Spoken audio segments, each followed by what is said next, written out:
일반적으로 사람들에게 편안함과 행복 또 기쁨을 주는 삶의 터전과 같은 것들이 있습니다. 삶의 터전이라고 부르는 것이 적절할지 잘 모르겠지만 이런 것들이 가정, 그리고 일터, 그리고 자녀 역시 그럴 수 있는 것 같습니다. 자녀가 있는 분들이라면 가정이라고 하는 것, 특별히 자녀라고 하는 어떤 그 존재들, 자녀와 함께하는 그 시간과 공간들이 우리에게 행복과 기쁨을 누리게 해주는 것이라는 것에 동의를 할 수 있으리라 생각합니다. 가정에서 우리가 평안을 누리고 또 편안한 쉼을 누리게 되고, 가정에서 자라나는 그 자녀들을 바라보면서 지금까지 우리가 살아오면서 수고했던 그 모든 수고와 노력들이 다 사라져버린 듯한 경험을 할 수가 있을 것입니다. 또 일터에서 열심히 일을 하고 보람되게 하루를 마치고 나서 그 일터에서 열심히 일을 하면서 우리가 생계를 유지함으로 인해서 큰 보람과 기쁨을 누릴 수 있는 것을 우리가 또 경험을 하게 됩니다. 하지만 역설적으로 우리가 이런 것들로 인해서 큰 기쁨을 누림과 동시에 이렇게 큰 기쁨이 되는 자리들이 우리의 삶에 있어서 큰 근심의 자리가 될 수 있는 것 같습니다. 부부관계에 문제가 있으면 기쁘기만 하고 행복하기만 하던 그 가정이 천국과 같은 그 곳이 지옥과 같은 곳으로 변해버립니다. 자녀들 역시 우리가 기도하고 또 소원하는 대로 잘 자라주지 않는다면 그 자녀들을 보면서 부모들은 근심과 걱정에 사로잡히게 됩니다. 일터 역시 마찬가지입니다. 일터에서도 우리가 일자리의 안정을 누리면서 그곳에서 보람을 느끼면서 살아감과 동시에 그 일터라고 하는 것이 우리에게 주는 걱정과 고민이라고 하는 것이 있습니다. 현대 사회에서는 이 세 가지가 다 밀접하게 연결되어 있는 것 같습니다. 일터에 문제가 생기면 그것이 곧 가정의 문제로까지 이어지게 되고, 가정에 문제가 생기면 자녀들에게까지 영향을 미치게 되기 때문입니다. 우리가 걸어온 삶의 발자취를 한번 생각해 보면 좋겠습니다. 가정과 자녀와 또 일터를 통해서 기쁨을 누리고 있는 시간들이 많았는지, 아니면 오히려 그것으로 인해서 우리에게 근심이 되는 시간들이 더 많았는지 말입니다. 돌아보면 어쩌면 우리에게는 기쁨과 행복이라는 시간보다는 그것들로 인해서 근심과 걱정, 이런 것들이 훨씬 더 많았을지도 모르겠다라는 생각을 해봅니다. 오늘 본문, 우리가 함께 읽은 본문 시편 127편을 기록하고 있는 이 시인은 이 모든 문제를 한꺼번에 해결할 수 있는 길을, 그 방법을 우리에게 제시해주고 있는 듯합니다. 이 시인은 우리가 잘 알고 있듯이 솔로몬입니다. 표저에도 기록되어 있는데 시편 127편을 기록한 시인은 솔로몬입니다. 솔로몬은 태어나 보니 아버지가 왕이었습니다. 다윗이었죠. 아버지가 왕이었습니다. 태어날 때부터 요즘 말로 말하면 금수저를 물고 태어나는 것입니다. 그리고 그는 어렸을 때부터 온갖 부귀와 영화를 다 누렸던 사람이고, 훗날에는 다윗에 이어서 이스라엘의 왕이 되었던 사람입니다. 권력의 투쟁 가운데에서 최종적인 승리자가 되었던 사람이고, 왕이 된 이후에는 이스라엘 역사에서 가장 넓은 영토를 차지했을 만큼 최고의 전성기를 누리던 왕이 바로 솔로몬이었습니다. 세상 사람들이 바라볼 때에는, 세상의 기준으로 바라볼 때에는 솔로몬이라고 하는 이 사람에게는 부러울 것 하나 없을 것만 같은 사람입니다. 그러나 그 역시 우리와 다르지 않은 한 사람에 불과했습니다.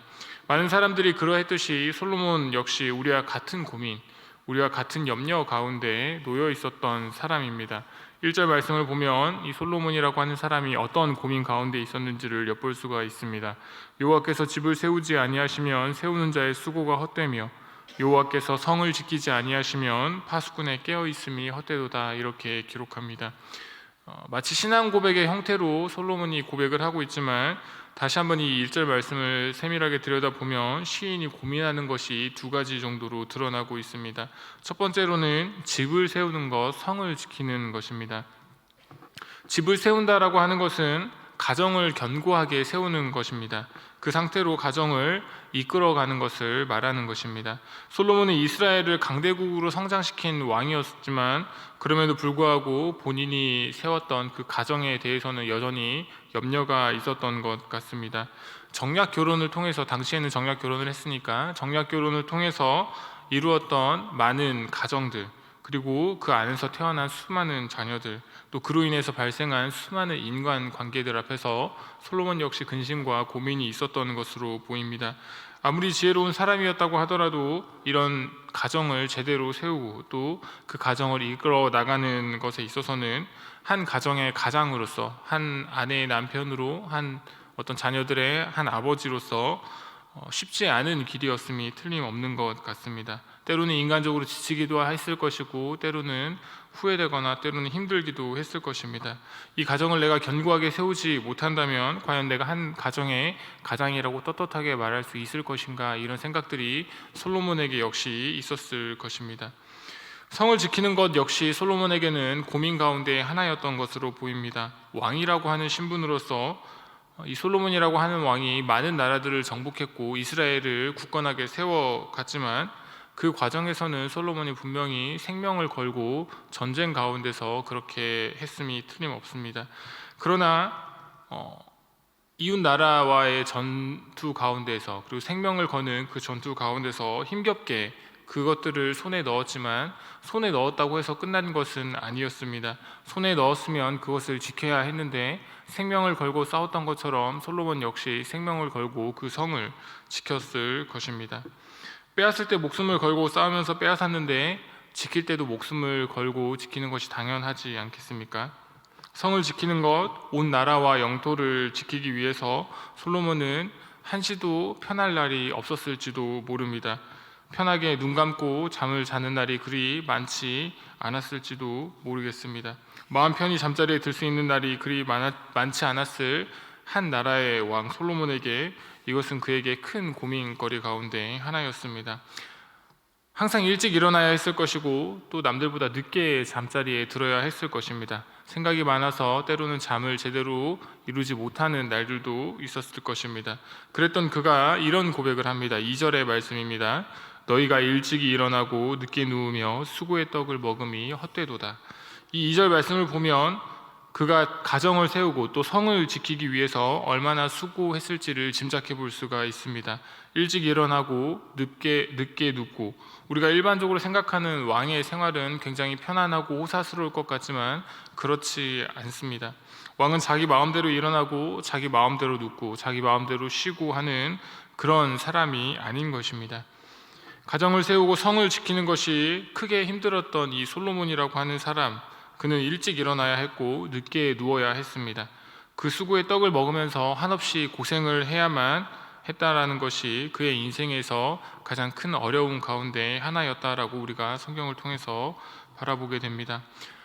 그러다가 이내 이 솔로몬이라고 하는 사람이 크게 깨닫게 되는 것 같습니다. 그것이 뭐냐면 이 모든 것들을 내가 할 수 있는 것이 아니라, 내가 아무리 노력해서 이 모든 것들을 할 수 있는 것이 아니라 하나님께 모든 것을 맡겨야 하는구나 라고 하는 사실입니다. 어떤 계기로 이 솔로몬이라고 하는 사람이 이런 깨달음을 얻게 되었는지는 잘 모르겠지만 자기가 붙들고 있었던 그 어려움과 근심의 문제들, 가정을 세우고 성을 지키는 것과 같은 이 어려움의 문제들 모두를 하나님께 맡김으로써 자신의 어려움을 해소하려고 했던 것을 우리가 보게 됩니다. 1절 2절 말씀을 제가 한번 다시 읽습니다. 여호와께서 집을 세우지 아니하시면 세우는 자의 수고가 헛되며 여호와께서 성을 지키지 아니하시면 파수꾼의 깨어 있음이 헛되도다. 너희가 일찍이 일어나고 늦게 누우며 수고의 떡을 먹음이 헛되도다. 그러므로 여호와께서 그의 사랑하시는 자에게는 잠을 주시는도다. 결국 그는 자기의 모든 문제를 하나님께 맡김으로써 잠을 청하고 있습니다. 3절에 보시면 잠을 청하고 있다라는 것을 우리가 바라보게 됩니다. 하나님께 맡기지 않는다면, 그래서 그 근심의 문제들이 우리를 지배하게 된다면, 우리를 사로잡고 있다면 우리가 편안한 마음으로 잠자리에 들 수 없는 것입니다. 하나님께 맡기지 않으면 가정의 문제 때문에, 하나님께 맡기지 않으면 성을 지켜야 하는 그 고민 때문에 한시라도 두 다리를 뻗고 편안하게 잠자리에 들 수가 없는 것입니다. 그래서 솔로몬은 모든 것을 하나님께 맡기기로 결단했습니다. 모든 것을 하나님께 맡기기로 결단하고 이 시를 지어서, 이 고백의 시를 지어서 하나님께 올려드렸습니다. 솔로몬 자녀들의 문제 역시도 이제는 하나님에게 맡겨드려야 하는 문제임을 깨닫고 3절 말씀에서 이렇게 고백하고 있습니다. 우리 3절 말씀을 한번 같이 읽어보면 좋겠습니다. 3절 말씀 함께 읽습니다. 보라, 자식들은 여호와의 기업이요 태의 열매는 그의 상급이로다. 자식들이라고 하는 것이 나의 기업이 아니라 여호와의 기업이라고 솔로몬이 고백합니다. 나의 열매가 아니라 하나님의 기업이고 하나님의 열매라고 하는 것을 결국에는 이렇게 믿음 가운데 고백하는 것입니다. 자식이 내 것이라고 생각한다면 모든 것은 결국 내 책임입니다. 자녀와 관련된 모든 것이 내 책임입니다. 내 것이기 때문에 내가 책임져야 하는 것이 마땅합니다. 그런데 자식이라고 하는 존재가 어떻게 부모의 뜻대로 다 되겠습니까? 부모의 생각대로 되지 않는 것이 자식이지 않습니까? 자식이 자라면 자랄수록 부모가 원하는 길과는 때로는 반대의 길을 걸어가는 경우들도 많은데 그것을 어떻게 부모가 다 책임을 지겠습니까? 솔로몬 역시 같은 입장이었을 것입니다. 솔로몬이 결혼했던 많은 왕비들이 있었는데 그 왕비들에게서 많은 자녀들이 태어났습니다.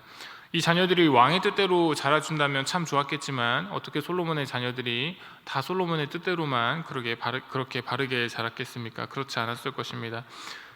그래서 솔로몬은 그때 고백하며 깨닫는 것입니다. 하나님이 이 자녀들의 주인이시고 이 자녀들은 하나님의 기업이고 하나님의 열매라고 하는 것입니다. 그래서 하나님께서 해결해 주시지 않는다면 이 자녀들에 있는 그 모든 문제를 내가 해결할 수 없다라는 것을 솔로몬이 정직하게 고백하는 것입니다. 하나님께서 해결해 주시지 않으신다면, 하나님께서 이 자녀들을 돌봐주시지 않으신다면 이 자녀의 문제들을 내가 아무리 끌어안고 이 자녀들의 문제를 내가 다 해결해 보려고 하더라도 그렇게 할 수 없다라는 것을 솔로몬이 깨닫게 된 것입니다. 결국 하나님께 이 모든 문제들을 맡길 때 그때서야 우리가 온전한 자유를 누릴 수 있다라는 것을 솔로몬이 깨닫는 것입니다. 주 안에서 사랑하는 성도 여러분, 오늘 하루를 출발하면서 우리가 모든 세상의 권력과 또 부귀와 영화 앞에서 솔로몬이 이 세상의 모든 부귀와 영화를 다 누렸는데 그 솔로몬의 고백에 우리가 한번 귀를 기울일 수 있으면 좋겠습니다. 하나님께서 이 솔로몬의 고백을 인정하셨고 받아주셨고 성경이 되게 하셨다라고 하는 이 사실 앞에서 우리가 이 고백에 귀를 기울일 수 있으면 좋겠습니다. 솔로몬 역시 왕이었지만 그리고 세상에 많은 것을 누렸던 사람이었지만 그 역시도 가정을 세우는 문제와 또 일터의 문제 앞에서 쉽지 않았다라고 하는 것을 정직하게 고백하고 있는 것을 보게 됩니다. 왕이었지만 이 세상의 최고 권력자였지만 그 문제를 자기가 해결할 수 없었습니다. 하나님께 맡겨야만 하는 문제였고 하나님이 해결할 수 있는 문제였다는 것을 그가 정직하게 고백할 때 솔로몬이 편안한 마음으로 잠을 청할 수 있었다라고 하는 사실을 기억하실 수 있으면 좋겠습니다. 우리 인생에도 많은 걱정과 우리의 많은 고민들, 많은 염려를 안겨주는 것이 그것입니다. 가정, 일터, 자녀와 같은 것입니다. 그런 모든 문제를 온전히 주님께 맡기는 지혜로운 우리 해림의 성도들이 될 수 있으면 좋겠습니다. 하나님께 맡기는 것이 온전한 지혜이고 하나님께 맡길 때 그 지혜가 우리 인생 가운데 기쁨과 감사를 허락해 줄 것입니다. 그 귀한 은혜를 오늘 하루도 여러분의 인생 가운데서 오늘 삶의 시간 가운데서 복되게 누리는 주님의 백성들이 될 수 있기를 간절히 축복합니다.